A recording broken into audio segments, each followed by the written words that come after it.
किसी ने बहुत खूबसूरत शब्द लिखे हैं। काना, ये नजर चाहती है तुम्हारा दीदार करना, और ये मेरा दिल चाहता है केवल तुमसे प्यार करना। मेरे इस दिल का आलम किससे कहूं काना, क्योंकि मेरी तकदीर में लिखा था केवल इंतजार करना। जय साईं राम, जय श्री श्याम, जय माता दी। आज जो कहानी आप सुनने जा रहे हैं, ये कहानी आज से लगभग 65 या 70 वर्ष पहले की है। तो इस बात का आपको विश्वास करना होगा, जो उस समय हुआ वो आज भी हो सकता है।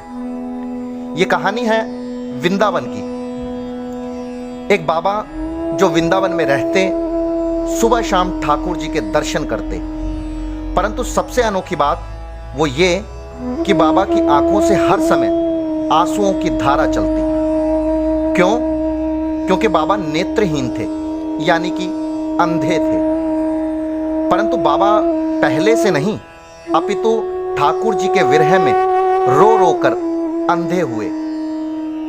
वृंदावन की गलियों में भोजन मांगते समय, यमुना पर स्नान करते समय, ठाकुर जी के अंतर आत्मा से दर्शन करते समय केवल बाबा की आंखों से आंसू ही निकलते, और होठों पर एक ही बात, राधे राधे श्याम मिला दे।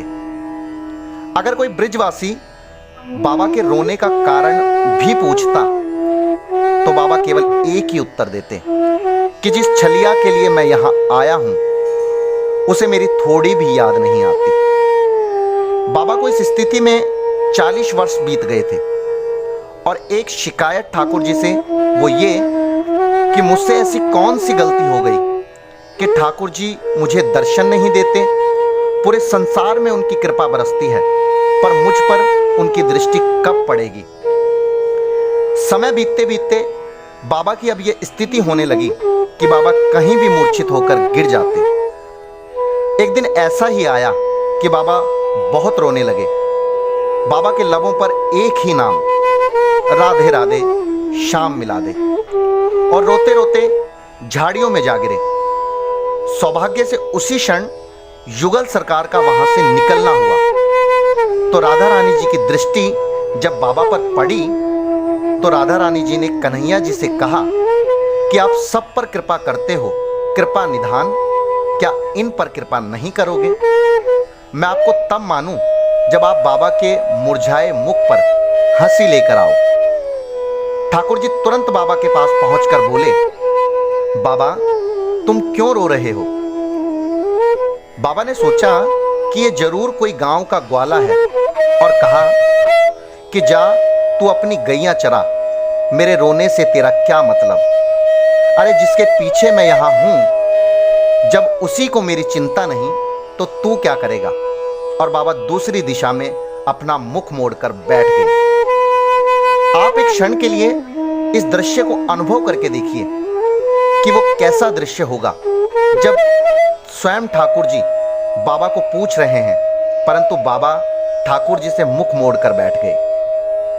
कन्हैया वापस लौट गए और राधा रानी जी से कहा कि राधे, हंसने की बात तो दूर रही, अपितु बाबा मुख और मोड़कर बैठ गए। इस बात को सुनकर राधा जी ने कहा कि काना, अब बाबा तुमसे नहीं मानेंगे, अब तो मुझे स्वयं जाना होगा। और जल्दी से किशोरी जी ने बाबा के पास जाकर कहा, बाबा तुम क्यों रोते हो? क्या तुम्हारी पत्नी तुम्हें छोड़कर चली गई? किशोरी जी की मीठी सी आवाज सुनकर बाबा हंस पड़े। बाबा ने सोचा कि ये कोई छोटी सी और नटखट सी गांव की ग्वालन है। बाबा ने उत्तर दिया कि ये बात नहीं, क्योंकि मेरी तो कोई पत्नी ही नहीं। तो किशोरी जी ने कहा कि अच्छा, तुम इसलिए रो रहे हो कि तुम्हारा कोई नहीं है। बाबा ने कहा, मैं इसलिए रो रहा हूं कि जो मेरा है उसको मेरी याद नहीं आती। अरे वो तो छलिया है, मुझे तो दुख इस बात का है कि राधा जी भी इतनी निष्ठुर हो गई। मैंने तो सुना था राधा जी बड़ी दयालु हैं। अचानक राधा जी के मुख से निकला, बाबा मैं निष्ठुर? फिर राधा जी ने अपनी बात को छुपाने के लिए कहा कि बाबा बुरा मत मानना, मेरा भी नाम राधा ही है। लेकिन ये बताओ राधा जी निष्ठुर कैसे हैं? बाबा ने कहा कि राधा जी अगर निष्ठुर ना होती तो ठाकुर जी को लड़ झगड़ कर अवश्य भेजती या स्वयं चली आती। इतने वर्ष हो गए मुझे उनके विरह में रोते रोते। ये बात सुनकर किशोरी जी ने कहा कि बाबा तुम चाहते क्या हो? तब बाबा ने कहा मेरे जीवन की शाम ढलने से पहले ठाकुर जी संग किशोर जी यानी युगल जोड़ी सरकार के दर्शन हो जाएं, और उस समय के बाद चाहे मेरे प्राण निकल जाएं, बस यही चाहता हूं मैं। किशोरी जी ने बाबा से कहा अगर वो आपके सामने आ भी जाएं तो तुम उनको पहचानोगे कैसे? तुम तो नेत्रहीन हो। तब बाबा बोले बेटी तू बहुत भोली है, जब वो आएंगे तो वो तो भगवान हैं। जब अपने कर कमल मेरे नेत्रों से स्पर्श करेंगे तो मेरी आंखों की ज्योति जागृत होगी और मैं उनके दर्शन करूंगा। एक भक्त की सच्ची भक्ति देखकर किशोरी जी से रहा नहीं गया और कन्हैया जी संग अपने चरण कमल बाबा के नेत्रों से स्पर्श किए तो उसी समय बाबा के नेत्र में ज्योति का प्रकाश हुआ और बाबा ने युगल जोड़ी के प्रत्यक्ष रूप में दर्शन किए। कुछ समय दर्शन करने के बाद बाबा मूर्छित हो गए और उधर युगल सरकार भी अपने धाम पधार गए। अगले दिन ब्रिजवासियों की नजर जब बाबा पर पड़ी तो ब्रिजवासी बाबा को उठाकर ठाकुर जी के मंदिर में ले आए। गुसाई जी बाबा को देखकर समझ गए कि बाबा पर ठाकुर जी की विशेष कृपा हो चुकी है जो किसी किसी भक्त पर होती है। कुछ समय के बाद बाबा की मूर्छा भंग हुई, परंतु बाबा अधिक समय इस संसार में ना रहे और अपने शरीर को छोड़कर हमेशा हमेशा के लिए ठाकुर जी के धाम में पधार गए।